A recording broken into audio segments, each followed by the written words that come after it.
इतनी घटिया हुकूमत मैंने ज़िंदगी में नहीं देखी जिसने इस तरह अदालतों का मजाक बनाया हो, जिस तरह शहबाज हुकूमत ने अदालतों का मजाक बनाया। और उनको जिनकी अदालतें ज़मानतें दे लेती थीं, अगले बार निकलते थे फिर पकड़ लेते थे।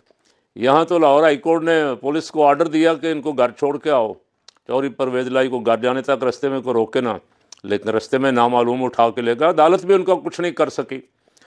और यहाँ चूँकि जुल्म हुआ तो अब गंडापुर साहब ये ज़ुबान इस्तेमाल कर रहे हैं कि अगर इस दफ़ा हमारे साथ ये हुआ तो हम भी गोलियां मारेंगे, हम भी गोलियां चलाएंगे, हम हमारे खिलाफ जो गोलियां चलेंगी हम सीधी खाएंगे सीने पे, और ये भागेंगे और पुश्त पे गोलियां खाएंगे।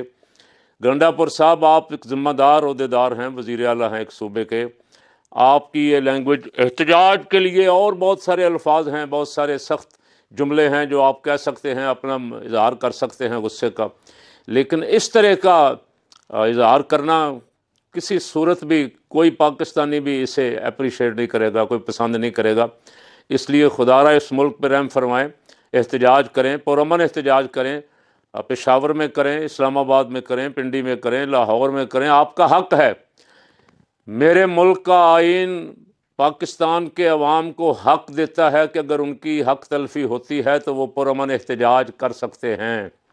डॉक्टर एहतजाज कर रहे हैं, नर्सें एहतजाज कर रही हैं, और सरकारी मुलाजमीन एहतजाज कर रहे हैं, किसान एहतजाज कर रहे हैं, जिनको इस बजट में तो बिल्कुल तबाह बर्बाद कर दिया गया।